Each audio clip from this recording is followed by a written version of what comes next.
Welcome to Heartbreak Revealed. Discover real stories of wives, betrayals, and shocking twists. Hit subscribe button and let's get to our story. Tom and I had known each other since high school. We weren't exactly the smartest kids, but we weren't dumb either. When we were about 19, we had a talk and decided that we weren't going to burden ourselves with huge college debts. We realized there was good money to be made in trades. Electricians were always in demand, and Tom's Uncle Jack was an electrician. He was older than Tom's dad and was reaching an age where he was happy to have a couple of apprentices he could underpay while they learned from him. He had been frugal with his money, so retirement was on the horizon, and he was thinking about moving to Florida where the milder winters would be easier on his joints. Tom imagined either him or both of us taking over the business and expanding it. So we joined his Uncle Jack, worked as apprentices for low pay, but learned all the skills we needed. We had a plan, but before we could execute it, we had to deal with the usual challenges of growing up, learning about life, work, and relationships. We learned what made people become and stay friends, what people valued, and how to be good company, loyal and supportive. In school, we always had each other's backs. People quickly learned that if they messed with one of us, they had to deal with both of us. We weren't huge guys, but we were tough from sports and had our share of fights.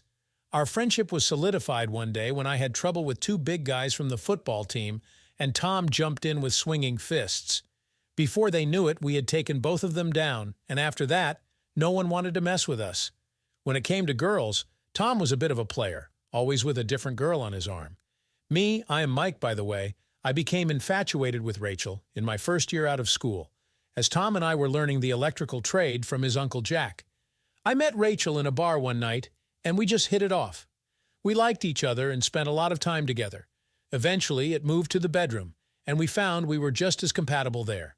Tom felt like a third wheel and wasn't happy about losing his wingman, but he said I had done well for myself, and that if I hadn't connected with her first, he would have liked to see where things could have gone with Rachel. We all got along so well it felt like we were all family. Rachel and Tom would hug fondly, and I thought nothing of it. We were buddies. You never have to worry about your buddy around your girl, right? As time went on, Uncle Jack retired, sold the business to Tom and me, and moved to Florida. My parents co-signed a loan that helped me buy my part of the business. Tom's money came as a gift from his parents, so I was the only one with debt. I married Rachel 2 years ago, and life seemed pretty sweet. Marriage was good, the business was thriving, and we were growing it. A little advertising, some social media with past client recommendations, and soon we were as busy as we could manage.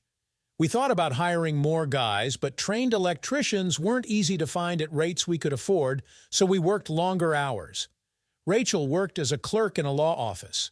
The pay was okay, but she didn't enjoy the work, and there was a creep of a lawyer who hit on her, but she fended him off. She said she was looking forward to starting a family. I wasn't sure when that would be, with my loan and all. We were doing okay, but it wasn't the right time to lose her income with my long hours, and no real chance to start the family. Rachel began to retreat into herself, and I started to worry about depression. I kept telling her that things would get better and that happy days were ahead. But that didn't stop her unhappiness. Then one day, it was like a switch flipped. Rachel had a smile on her face, and the tension was gone. I wondered what had happened, but was happy to see my wife smiling again, so I didn't overthink it. Soon, our stalled sex life came alive again, with Rachel needing sex almost every day. Who would complain about that? Then one day, I noticed she was more interested in weird fetishes. I was happy, but also concerned because it wasn't like her. A few weeks later, I needed to talk to someone, and the obvious choice was my best friend Tom. We met at a bar, bought a couple of beers, and took a booth at the back wall. "What's eating you, buddy?" Tom asked. "You've been off for the last few weeks." I didn't want to interfere, but I'm here if you need to talk. It's about Rachel. She was down, hated her job, and had that snake of a lawyer hitting on her. Then about 6 weeks ago, she changed happy as can be, and 2 weeks later, she's trying to screw me to death almost every day. "And your problem with a happy wife trying to screw you is what?" Tom said with a smirk. "Well, after a couple of weeks, I noticed she suddenly became very fond of weird acts. Thing is, she's never shown any interest before. It got me thinking, Where is this coming from? Is she learning new tricks with someone else? Tom said something, and I caught a slight look of panic on his face before he quickly recovered. It's all good, Mike. We stayed a couple of hours and drank some beers, but now I had two people who concerned me. I'm not an educated man, but I've heard of Occam's razor. When various solutions present themselves, the most obvious one is usually the correct answer. Over breakfast that Saturday morning, I said to Rachel, I have a lot of work today. Just telling you I'll be gone most of the day so you can invite your lover over. Rachel looked totally shocked, unable to form words. You know the guy who loves having his balls sucked? Want to tell me about him? She ran to the bedroom, sobbing. I walked out to my truck. The jobs weren't going to do themselves. I had lied. I was only going to work until lunchtime, and yes, the dumb bitch had fallen for it. When I got home, there was Tom's truck in the driveway. When I walked in, they were on opposite ends of the couch, a box of tissues between them, and maybe 40 used tissues on the floor. Tom stood up to meet me. Mike, he managed to say just before my fist exploded in his face. He went down hard, blood streaming from his nose and mouth. No need to apologize, my best friend. She's your problem now, Rachel. Pack your stuff and get out, you cheating slut. I never want to see your face again as long as I live. As she started to speak, I yelled, I don't want to hear your lies. Just pack and get out. You can get the rest later. It took just a few minutes for her to emerge with a bag, and Tom had managed to get as far as the couch, mopping up the blood. Right, get out of my house. You'll hear from my lawyer next week. I held the door open. Rachel couldn't look at me, but Tom tried to speak, so I punched him again, and he got the message. They left in Tom's truck.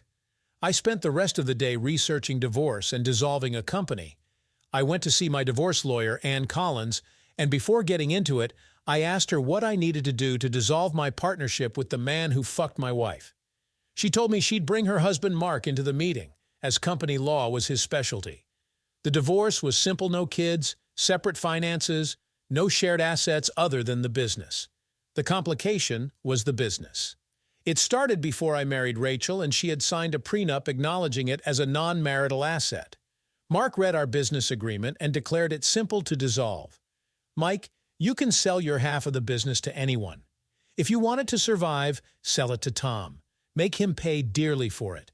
If you want to damage it, sell to a larger company that will liquidate it. The downside is your employees might suffer. We had 5 guys working with us. Good guys. I didn't want to see them hurt. The other option was to walk away and let the business fail, but I couldn't do that. My parents guaranteed my loan. I couldn't stick them with it. Rachel was to be served divorce papers at her workplace, and Tom was to be served notice to dissolve our partnership. The next few days, I didn't go to work. Tom called, emailed, but I ignored him. I didn't care about the business anymore. Then my phone exploded with messages from Rachel and Tom. I sent them a photo of my raised middle finger. Rachel hadn't tried to talk to me since Saturday. She knew our marriage was over. That evening, they showed up at my house. She used her key to let them in. I started punching Tom again. Please, Mike, we need to talk, he pleaded. Rachel doesn't want me. She loves you. I don't want her either. I'm not the settling down type. You need to get past this and get the business running. I looked at him. I'm selling my half to Smith's Electrical. They offered a good price. I'll talk to you at the office tomorrow in front of our staff. I'm selling to the highest bidder. You have 30 days to make a satisfactory buyout offer. I took the door key from Rachel and locked the door behind them. At the office, I gathered everyone together. They deserved to know what was happening. Tom sat tight-lipped as I started. Guys, I have bad news. My wife Rachel and Tom here have been having an affair for at least 2 months. If I find out anyone here knew, there will be a reckoning. Assuming you didn't know, here's the deal. I'm selling my half of the business. Tom can't meet my price, so I'm selling to Smith's Electrical. They might close this business and maybe take on some of you, but maybe not. I'm sorry, but I can't stay in business with Tom. I need to get out from under the debt and start again somewhere else. Now, if you will excuse me, I have to talk to Tom about our options. When the office cleared, Tom erupted. For fuck's sake, Mike, did you need to go nuclear? Surely we can sort this out. Rachel doesn't want me, she loves you. I don't want her either. I'm not the settling down sort. You need to get past this and get the business up and running properly. I smiled coldly. Yeah, I hate Smiths, but not as much as I hate you. The clock is running on your 30 days. What, 24 or 25 left? Then believe me, I will sell to them, and I hope they close you down. You will not get 1 day longer than that deadline. If you have not started trying to raise finance, you're a bigger fool than I took you for. One more thing before I go, I will not do one more piece of work for this company. It's all on you. If you'd worked harder instead of fucking my wife, maybe we wouldn't be having this talk, you snake. And another thing, do right by Rachel or I'll do some serious damage to you. Got it? Tom tried again. Please, Mike, you know I need you. I can't run this without you. Let's try and get past this. My raised middle finger as I walked out gave him the answer. I arrived home to find a message from my lawyer. Rachel had asked for a meeting tomorrow afternoon, and she wanted to bring her father and her lawyer, who happened to be the very creep who had hit on her at work. She seemed to have fallen from the top of the stupid tree and hit every branch on the way down. I agreed to the meeting.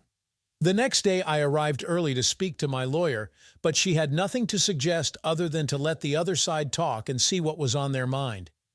Rachel could barely make eye contact. Her father, John, was his usual solid self, sincere and honest.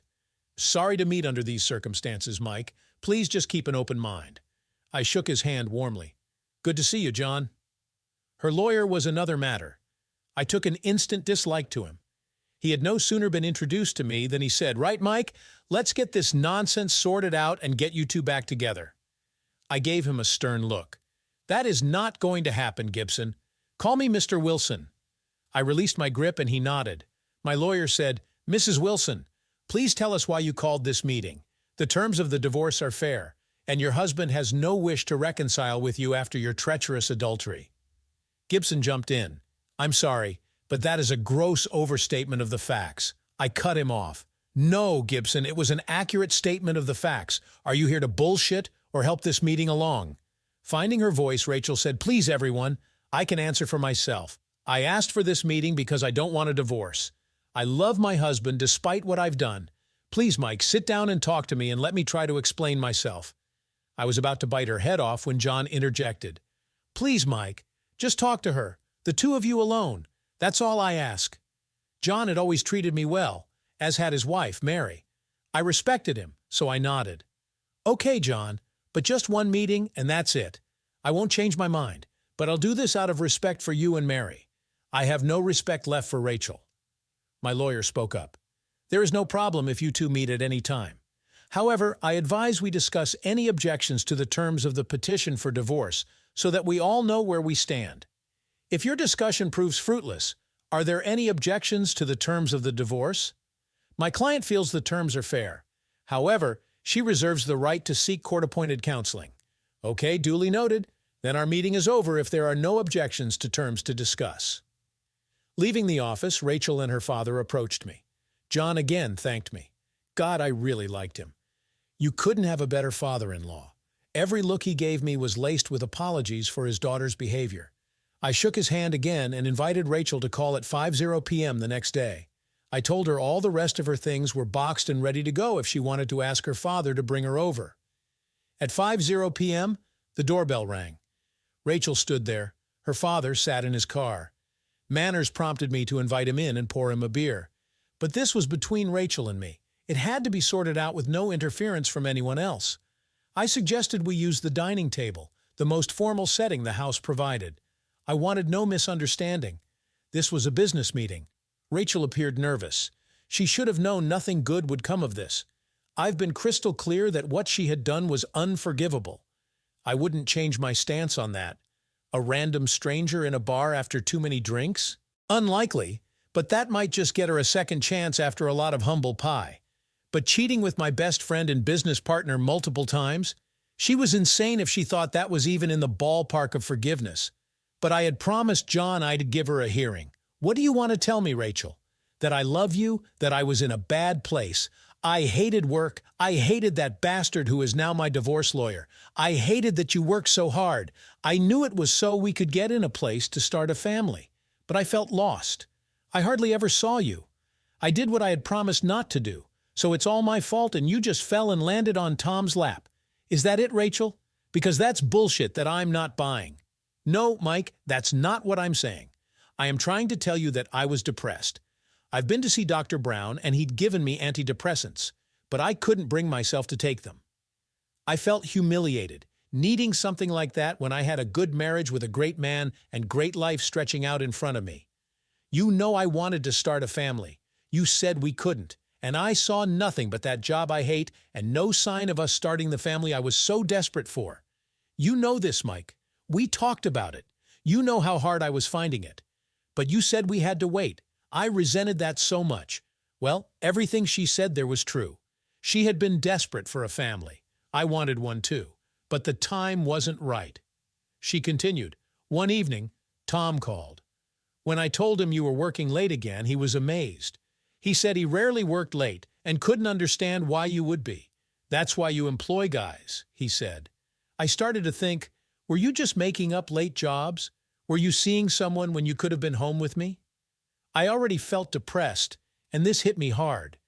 If your partner isn't working late, why were you, Mike? I broke down in tears, and Tom comforted me, just like the big brother he's always seemed to me. Then I suddenly reached for him and kissed him. It was me, Mike, not Tom. I reacted to his kindness and got carried away. That's how it started. My fault. I felt him get hard against me. I needed the affection, and it went on from there. Not supposed to happen. We called it off twice, both saying we couldn't do this to you. But I kept begging him. My depression was in charge, and I needed the comfort. That Saturday you came home at lunchtime. We hadn't done anything, just talked, and I cried. That was it. No more. We had to stop. We decided it had to be over. Then you walked in, and everything turned to shit. Mike, I know how badly Tom and I have hurt you, but you need to know we don't love each other. But both of us do love you. We can't undo what we did, but we both beg you to think this over and please give both of us another chance. I looked at her. I had no idea how well she thought her speech had played out with me. There was very little sign of hope in her eyes. Just as well, for what she had said held very little water for me. All it had taken to snap her out of her depression had been my best friend's affection. That, in summary, was what she was selling. I had no idea why she thought there was any way back for her. You have a very strange way of showing your love for me, Rachel. None of that excuse makes me feel any better about either of you. Both of you are cheating scum. I want nothing to do with either of you now. I've listened to you, hoping you might have something to say that would make me feel you were worthwhile. But you are not. You are just cheating trash. I want nothing to do with you ever again. Then the tears started again. But I was past listening, past caring. Just sign the divorce papers, Rachel. Then we can get on with our lives. I will never, and I mean never, forgive you. You don't seem to understand what cheating with my best friend means to me. It is the end. Full stop. Nowhere to go. Rachel, I didn't think it was possible to fall out of love with you, but you have achieved that. I feel nothing but revulsion for you. Pure, unadulterated disgust. You make my skin crawl. I will never be able to think fondly of you again if I live to be 100. I led her to the door and she sobbed all the way. I caught her father's eye and just shook my head sadly toward him. He nodded his understanding and got out of the car, wrapping his arms around her. He softly said, "Okay, what a mess," and put her in the car. He came with me to retrieve the rest of Rachel's things, and we loaded the car while she sat sobbing. Then he drove her out of my life again. John and I shook hands for the final time. In all honesty, I had a greater lump in my throat saying goodbye to this decent man than I had dismissing his daughter. I respected his calm support for her, but his acceptance of the inevitable. A good man who certainly had not raised his daughter to be unfaithful. Now to deal with Tom. Halfway through the 30-day notice period, Tom called me. I really didn't want to talk to him, but both he and I, plus 6 decent men, had skin in the game and the business had to be sorted out. "Tom, what do you want? If it's not about selling the business, I'm hanging up." "Relax, Mike. It's the business. I've spoken to the bank. How much are you looking for?" "For your share. 200 grand. "What? You only paid 100 grand. Be reasonable, Mike. I can't pay that. I just don't have it. You know things are going well, but cash flow is tight." "Are you stupid, Tom? You can't buy it out of cash flow. You need to raise capital yourself. You're buying the business. It's not buying itself. You are a dumb ass. I'll be doing you a favor selling to Smiths. You'll run it into the ground. Mike, I've tried to tell you I need you, and so do the 5 guys who work for us. I'm sorry for what happened. I'm truly sorry. But you have to help us. 150. I laughed at him. That is just what I'm hoping for, my former best friend. 200 is what Smiths have offered me. If you beat it, I won't go back to them for a counteroffer. Not for you. Understand that. I hope to see you bankrupt. But for the futures of the rest of the guys. I hung up. A week later, he called me again. I'm begging you, Mike. The maximum I can raise is 180,000. Would you consider keeping a small share? I hung up. As deadline day approached, Tom called again. Okay, I've got it. I'll give you the 200 grand. I hung up. What the hell, man? I met your price. 200 grand. Why did you hang up? I told you that was Smith's bid, that you had to beat it. Do it or I sell to Smith's. Mike, for fuck's sake, tell me what I need to do. I can't raise any more. 200,005 will buy it. You want it? That is the price. Okay, you got it. I hung up. On deadline day, my lawyer confirmed that the funds had been received. I was out. Nothing to keep me here. I planned to tidy up my loose ends after the divorce and move on somewhere else. After all, a good electrician is always in demand. A few months had passed before I got a court date for the divorce hearing. I hoped it would be cleared up, and then I'd leave town for a new life. Leave this mess behind me. Yeah, that was going to happen. Everything started well. It was agreed that the terms were acceptable to both parties. Then the spanner was thrown into the works. Rachel's slimeball lawyer said, Mrs. Wilson requests the court to order counseling. You've got to be kidding me, I shouted. The judge called for silence. Mr. Wilson, you will not use that language in my court. I will consider reasons for counseling. I apologized, and Ann Collins rose to speak on my behalf. Counseling will achieve nothing due to the egregious nature of the betrayal. In this case, my client's wife having an affair over at least 2 months. My client has no intention of reconciliation with her. He has made that abundantly clear to her. There is no prospect of forgiveness, never mind reconciliation. Counseling would be a futile waste of time. Mr. Gibson stood. Your Honor, Mrs. Wilson would like to address yourself if possible. So be it. Mrs. Wilson, you may speak. What will counseling achieve? Rachel rose. She looked frail, not at all well. I hadn't seen her in months, but she looked a shadow of the woman I once loved. Your Honor, I did a terrible thing to my husband. I know that, and I'll regret it for the rest of my life, no matter what happens here today. I know, too, that he thinks he hates me now, that it's hard to live with. I feel him falling apart mentally and physically. I'm taking antidepressants, but they are not helping. I just need one thing. I need my husband to love me again. Without that, I am lost. When I did what I did, I was in a depression, wasn't thinking straight, and was emotionally lower than I've ever been. Well, until now, that is. Now, life is not worth living. Your Honor, I need the chance to convince him that I love him. And all I've ever wanted since I met him is to love him, to be the mother of his children, and to live the rest of my life with him. Please, Your Honor, give me that chance. The judge considered her words. Mrs. Wilson, I hear a lot of words spoken in this court. It is my job to decide their value. I feel that I have just listened to very heartfelt, contrite words. You have my sympathy for your plight, madam, but I have to decide if counseling would achieve anything positive for the marriage. Mrs. Wilson, it takes 2 to tango. I see no evidence that your husband can be swayed. Mr. Wilson, would you accept counseling?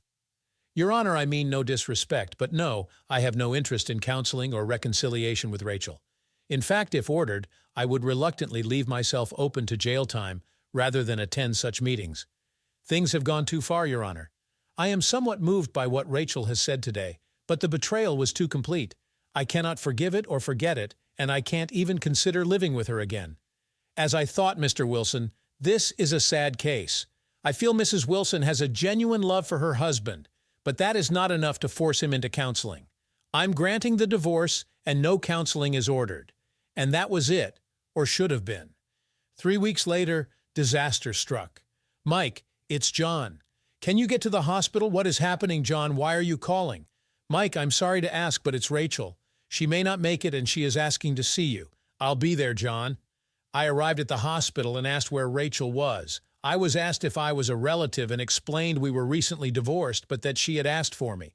John saw me and met me. Mike, I don't know how to tell you, so I'll just spit it out. Mike, she is pregnant. She's in danger of losing the baby and her own life. She hasn't been eating right. She's the first pregnant woman I know that has lost weight during her pregnancy. I think she is dying, Mike. She wants to talk to you. Please, Mike, talk to her. I was taken to the emergency room and she looked awful, barely conscious of what was happening around her. But when I took her hand, she sadly said, "Sorry, Mike. I can't keep our child alive. I'm trying, but my body is useless. I haven't wanted to live. I didn't know I was pregnant when I decided to starve myself. I'm sorry. I'm killing our child. I didn't mean to. Just myself." She could see the conflict in my eyes. She obviously knew I was thinking the baby might be Tom's. Then she said, "The baby is yours, Mike. I made him use a condom every time." Then she lost consciousness. I felt my cheeks wet with tears. I surprised myself that I obviously had not expunged all feelings for her. Did this make things different? I supposed it did. But would either of them survive? If not, it would make no difference at all. The machine she was hooked up to started to go into alarm mode when she lost consciousness. I was shooed out of the room as the medics went to work. Outside sat John. He looked like a man who had aged 10 years since I'd seen him at the courthouse. One word to sum him up: haggard. "Well, Mike, I'm sorry. When I discovered she was pregnant, I just assumed that it was probably Tom's baby. But she was definite. That was not possible. She had cheated, but she never wanted anyone's children but yours. I didn't feel I had the right to come to you about it. If I was wrong, I'm sorry. It's been tough trying to get her to take care of herself.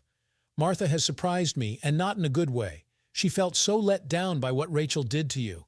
It seems like she isn't interested in her daughter. She seems to have given up on her. Mike, I don't want your sympathy. I'm just trying to explain things.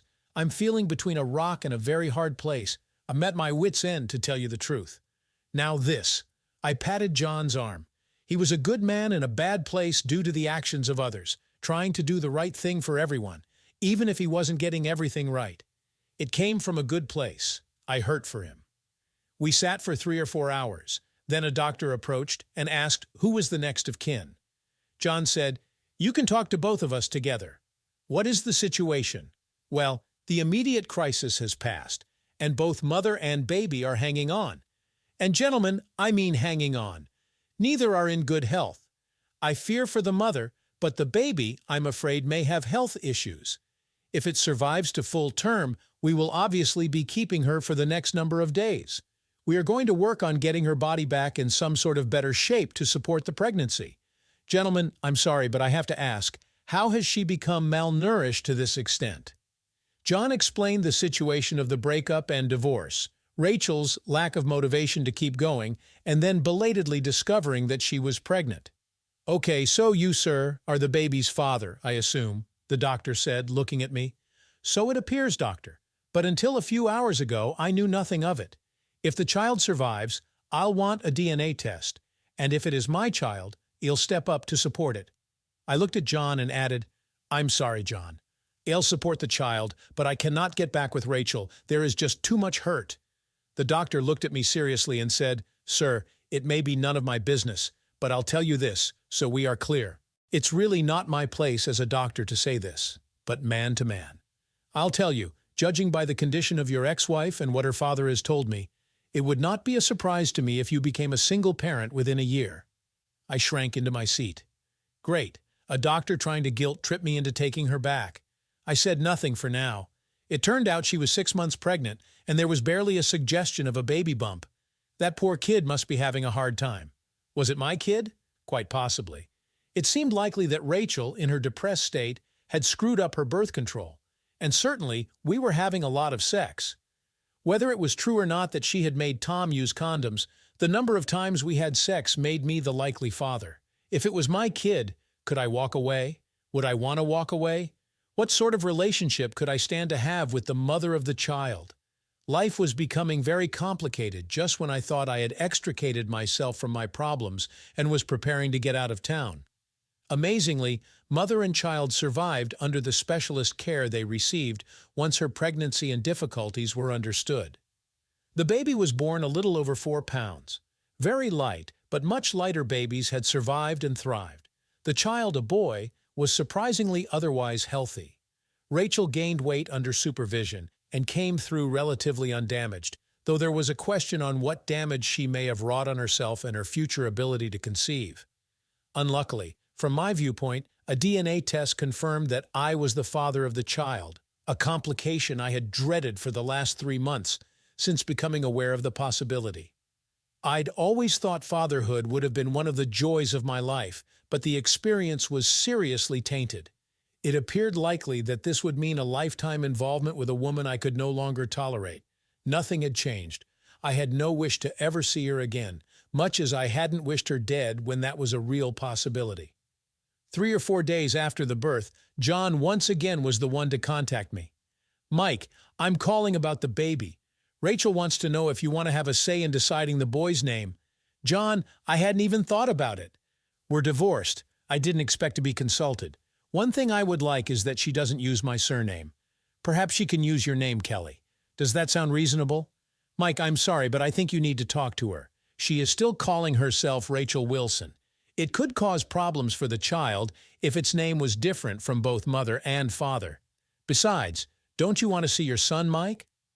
I hesitated, thought about it, then decided this was something I had to do. "She's still staying with you, John?" "Yeah." "Okay, I'll come over tonight after dinner. 7:00 p.m., okay. See you then, Mike." I arrived on the dot of 7, and John let me in. I hadn't seen Mary in many months. She looked drawn and suddenly a lot older, just as John had. 2 good people put in a difficult position. Mary hugged me and whispered in my ear, "It's not how we raised her, Mike." Then they left me alone with Rachel and the baby. "Hello, Mike. Thank you for coming. Would you like to hold the baby?" It wasn't the little guy's fault. I took him in my arms and looked at him. Big mistake. I suddenly felt what parents are supposed to when they hold their child. The emotion took over, and I found it hard to breathe for a while. He looked up and gazed into my eyes. I had no idea what he was thinking, but it probably revolved around a familial recognition of sorts and a need for protection. I was hooked. I started to smile at him. Shit, I had no idea if this was what she expected to happen, but she too was smiling. "He's cute, isn't he?" I nodded in agreement. Then my heart broke again. "Fuck it, Rachel. Why did you do this to us? We could have been perfect. This could have been our dream, the best days of our lives." She teared up and said, "We still can be, Mike. Can't you learn to forgive me?" I was seriously unwell. I made a really bad series of choices. "Please, Mike, please try." I tried to hand him back to her, intending to flee and not come back, but she wouldn't take him. "Damn it, Rachel, take your son. I need to get out of here." I was close to panic. "No, Mike, we need to talk. If nothing else, the boy needs a name. But you are not a coward. You have never run from anything. Please talk to me. We have to work things out. For his sake and ours too." I sat down again, still holding my son. This was going to be difficult. I was lost and had no idea what to do. Having looked into his eyes, I knew I couldn't abandon him. "James Kelly Wilson." "How does that sound?" I said quietly. She smiled and said she liked that. The 2 best men in her life. It was on the tip of my tongue to ask if she didn't prefer Tom as a name, but I held it back. "Rachel, I have a problem. I want him in my life, but I don't want you. I'll never forgive what you did, whether you were ill or not. You did that and did it repeatedly with my former best friend. I can't live with that, Rachel. And I can't live with you. I can't live with someone I don't love. You need to think of some way we can work with this. I'll support my son, but that's it." Having sold my share of the business and planning to leave town, the arrival of a son made me reevaluate. I was going to hang around in the short term at least. So, although I still had a lump of money after repaying my loan and having my parents' guarantee canceled, I needed to work. Electrical work was all I knew, so I set up as a sole proprietor. I had my truck from our old business and had a sign maker redo the decal. The new business was Mike Wilson Electrical. If Tom didn't like it, he could spend money suing me if he could afford it. Nothing ever happened, but people knowing who I was, I soon had all the work I wanted. I set up a payment for child support for James Jr. Nothing was court-ordered. I set up an amount I thought was reasonable. Rachel didn't argue. Without telling her, I also established a college fund for James Jr. If he was like his father and didn't want to go to college, he would get the money on his 25th birthday. Things were okay, but I was marking time for what? I had no idea. I'd planned to start fresh. That included my hopes of meeting someone new to share my life with. That was going to be more difficult back in our town. where many people knew who I was and what had happened to my marriage. So it was a pretty frustrating time for me. I worked, visited my son, and did very little else. I had worked out visitation with James Jr., but nothing was satisfying. John, my ex-father-in-law, was still the go-between, and often it was him who I met when I picked up James Jr. I made it clear I wanted as little contact with Rachel as possible. I had no thoughts of ever forgiving her, nor of having any relationship with her. 6 months later, John told me that Rachel again seemed to be struggling mentally. Like me, her life was filled with work and James Jr. John said she had not dated at all since becoming a mother, said she had no interest, and rebuffed all approaches to her, including, interestingly, an approach from Tom. That caught my attention. I'd assumed that would be her natural future, even though Tom had said he didn't want her. Maybe he just wanted her as a casual hookup, an uncomplicated one at that. No need to wine and dine her. I thought it was time that snake felt a little more pain. I was concerned that if Rachel was again spiraling down, it would have implications for James Jr. I even wondered if I should seek to have her deemed an unfit mother and seek full custody. Really? Was I ready for that in my life? Full-time, single parenthood? Probably not. So what was the alternative? I needed to see that she stayed healthy and fit to be his mother. How? Whatever way I looked at it, that seemed impossible without me having a lot more dealings with her than I wanted, than my wounded pride would allow. She had cheated on me. I couldn't possibly get past that. Forgiveness. Forget it, surely. Of course you know where this is going, don't you? Guy gets cheated on, divorces wife is pregnant, it's his kid, he takes her back. Yada, yada, yada. Could I be a man to backslide on my harsh judgment? I never thought so. But life sometimes throws odd things at you, circumstances you'd never expect to face. Surely the core of our humanity is adapting to our changing reality to survive. Shit. Bad news comes in bunches. John had told me that Rachel seemed to be struggling again. Now the news on John was bad. He had suffered a small stroke. Nothing serious or causing permanent damage, but a warning shot that the poor guy needed to take life easier. With Mary struggling to cope with her daughter's infidelity, John had borne the brunt of making sure she and the baby were cared for. Now what? Well, she was no longer my wife, but he was my son. I had to step up in some way. We had a non-family family conference, and it was agreed that everyone but John needed to take more responsibility. Rachel needed to stick to her meds and meet her responsibilities as a mother. I had to do more to support her, which John had mainly done, and Mary had to step up and help her husband, unless she wanted to risk losing him to an early death. The thought of being more involved with Rachel was not pleasant. It made me angry. But I was a father after all. Time to be one, not just when it suited me. To make it work, I decided I had to cut Rachel some slack to make life easier for her and thereby make caring for my son easier. I started to take pre-prepared meals to their house twice a week and stayed with them for the evening, leaving when James Jr. went down for the night. I cooked basic meals one day every weekend. I wasn't anyone's idea of a cook, but I wasn't poisoning anyone either. My meatloaf was actually not bad. Needless to say, this meant that I was talking to Rachel much more than had been the case for about a year when the shit hit the fan. It started very slowly, brief, stilted conversations. But as time went by, we spoke more as friends would, with the added interest being our shared child. As we grew more comfortable in each other's company, I found that I struggled to maintain my dislike for her. I wouldn't say I was growing fond of her by any means, but I had rediscovered that empathy for another person was not too challenging.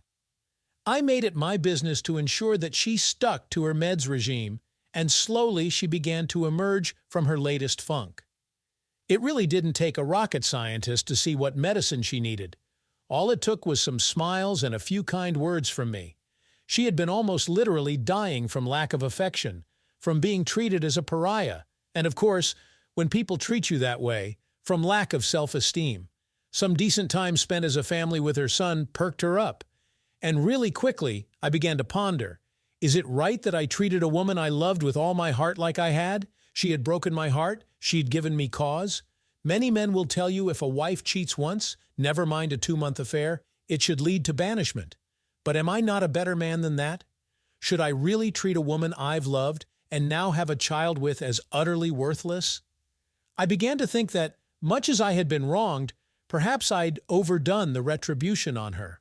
After all, I'd beaten my ex-friend badly on 2 occasions. I'd put him in financial difficulties by threatening to sell the company to an aggressive buyer. I'd opened a new business and taken several customers he'd paid. I might yet make him pay more and pay regularly, but I'd certainly punish my former friend. Should her punishment be so much more complete than his? Well, of course we had been married. She'd lost that. She'd had to move back in with her parents. She was stuck in a job she hated now, with no end in sight. And of course, she had lost the love she claimed was the only one she wanted. And as she never dated, she was living a lonely life. She'd suffered. We all had. Rachel, Tom, and I had all had our lives turned upside down. There were no winners in what had been a very tight friendship trio, now irreparably ripped apart. Tom was dead to me. I thought Rachel was too, until the complication called James Jr. arrived. I'd had a measure of revenge on both sinners. When was enough? Enough. At one stage, I thought the answer to that would be right about the time hell froze over. Now I had some doubt. I had a son to think of, a complete innocent. I had to man up for him.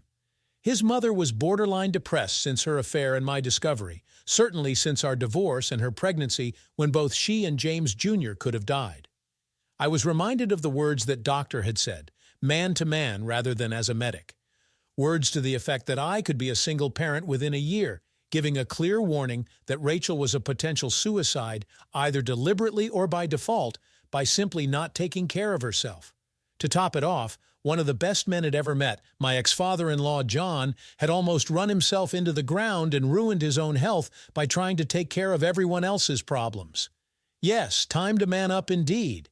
I needed to talk to Rachel to make sure she understood exactly what I was proposing. I went to John and Mary's house earlier than usual the following Saturday. I needed time to talk alone with Rachel before making my usual meatloaf for everyone. John and Mary discreetly gave us space, taking James Jr. with them. Rachel, I have been thinking, what we are doing is not giving John the best chance to recover his health. Quite frankly, he doesn't need the hassle of you and James Jr. under his roof and me being here 3 nights a week. So I have a plan. I'm thinking you, me, and James Jr. should find somewhere to live. I see you smiling, but don't get this wrong. You need to understand that this will be a purely platonic relationship. I've not suddenly gotten past what you and that lowlife Tom did to me. I am rationalizing what it means now in our new circumstances, but it is neither forgiven nor forgotten. It almost certainly never will be. I'm suggesting this purely out of care and respect for your father, who has never been short of wonderful to me. This is not for you, although I think it will result in it being easier for both of us to give James Jr. the care he needs. I've also accepted that your issues need someone to keep you straight with your meds, and I'm prepared to be that person for the benefit of our son, who needs both of his parents. If you form a relationship at any stage with another man, this setup would be finished. We are divorced, but I will not be your babysitter while you go out and see other men. Is that clear? And can you live like I'm describing? Rachel couldn't keep the smile off her face. Yes, Mike, I would agree to anything to be with you and James Jr. every day. But I do accept that you are setting boundaries. I will abide by anything you wish. But I tell you, we may be platonic, but it will not stop me trying to get your interest again. I'm not talking about flaunting myself. I'm talking about behaving like a good wife should do, minus the physical part. Unless you ever change your mind. If you do, you will find me willing. If not, I'll take whatever relationship is available with you. And so, we got a place, and the 3 of us moved in. It was a tense way to live. 2 people who had been so much in love, one claiming she still was, but leading a celibate lifestyle together. Then for me, being 247 with my son was both a delight and a challenge. Apart from work, James Jr. seemed to take every waking hour until he went down for the night. Fortunately, James Jr. was a great kid. Despite the problems in pregnancy, he seemed incredibly healthy. Before long, he had reached the supposed perfect weight for his age. And he slept almost every night for a long 8 to 9 hours. This sort of kid dreams are made of. Awake, he was a great little bundle of energy. As time went on, he walked at 10 months and was speaking a handful of words at 14 months. With their domestic life seemingly appearing perfect, despite my continued distrust of Rachel and sometimes blatant antipathy toward her. On bad days, a stranger would have considered us a normal, happy couple. Of course, in our three-bedroom house, everyone had their own bedroom, the adults using theirs to make the best of relieving the frustration of a celibate lifestyle. I knew that I was not bound to celibacy as I insisted, and for Rachel, but something kept me from looking elsewhere. I had decided if I did get involved with someone, either short or long-term, I would keep it away from the house. John was now more like the man we were all used to, with the respite of not having to be primary care for Rachel and James Jr. He was, to all intents and purposes, back to himself and being the strong figure who had helped his family through a big crisis. Mary, too, appeared to be emerging from her funk with Rachel. Of course, it was not a situation that could last. It was contrived. Two people in their early 30s leading a celibate life. Well, of course, it wouldn't last. It was Rachel who cracked. She had her sex toys and got herself off regularly, but she missed having proper intimacy with a real man. She'd noticed me becoming edgy and a bit withdrawn over a couple of months. The controlled, emotionless living arrangements they had grown used to were clearly wearing him down. Rachel decided to address the elephant in the room. "Mike, I love you, and I know you as well as you know yourself. I've never seen you so frustrated. I'm scared of what it might do to us. These last 9 months have been a big relief to me, getting to live with you again, even if the lack of anything physical between us is killing me with need. If you go off the rails, I'm so scared that I can't cope without you." I understood that she had called it right, but I wasn't about to confirm it. I grabbed my keys and said I'd be back later. In all the months since we had moved into the house, this was the first time I had gone out before James Jr. was down for the night, another sign that the pressure cooker was getting dangerously high. Without any thought, I gravitated to a bar, the same one where I often hung out with Tom. It had been the best part of a year since we had talked. I hoped it would be many more years without seeing my former best friend, but I got it wrong. This was not the place I should have come. I was no sooner at the bar when I caught sight of Tom in a mirror behind the bar. Tom was making his way toward me, and I was about to turn and leave, but it was too late. "Can I buy you a drink, stranger?" Tom asked, holding out his hand, offering to shake. It was clear this was Tom holding out an olive branch I had no intention of accepting. "Get out of my face, traitor! Come on, man, get over it! I've told you 1,000 times I was a fool, and I was wrong. I am genuinely sorry. Mike, please have a drink with me. I hear you and Rachel are back together and have a kid. That's great news. I'm delighted for you." "Fuck you, Tom. We live together. We are not back together. We never will be because of you. But yes, we share a son. We are not married and never will be again. You saw to that, my best friend. I thought you would have made your moves on her. Then I remembered you're the sort of creep who wants to dip his wick but hasn't the balls for a long-term commitment. Mike, when you divorced her, I did try to get with her again. I was willing to commit long-term.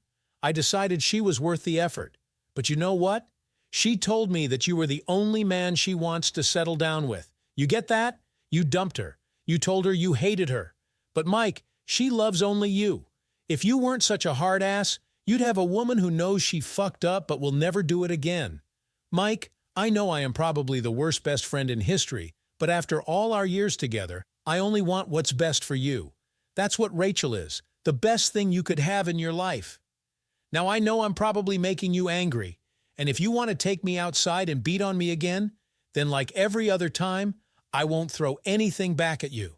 I'll take what you want to give because I've hurt you enough for one lifetime. I'll never do it again. You know how you suddenly hear something from someone and you don't doubt a word of it? That was one of those moments. It was nowhere close to being something that would rekindle a broken friendship, but it rang true every word. And it was enough that I decided I'd extracted all the revenge I needed on Tom. I looked at Tom, nodded once, and turned and left the bar. Arriving home, I called quietly to Rachel, but got no response. I called quietly so as not to wake James Jr. I went over to her closed bedroom door and knocked again. No response. So I slipped inside to find her quietly sobbing. Almost certainly she was in fear of what had caused me to walk out earlier. I slipped off my clothes, slipped under the covers, and found Rachel naked. I pulled her to me and kissed her hard. She moaned through the kiss and spread herself on her back as I kissed her. I stopped, lifted her chin toward her, and said the immortal words, "If you ever do that again, I'll kill you," as I moved closer. Rachel just kept repeating, "Never, never again. I love you." Thank you for watching this intense story of betrayal and redemption. How would you handle such a betrayal from both a spouse and a best friend? Could you ever find it in your heart to forgive, or would you walk away forever? Let us know in the comments below. Don't forget to like, subscribe, and hit the bell icon for more real-life stories. Until next time, stay strong and stay true.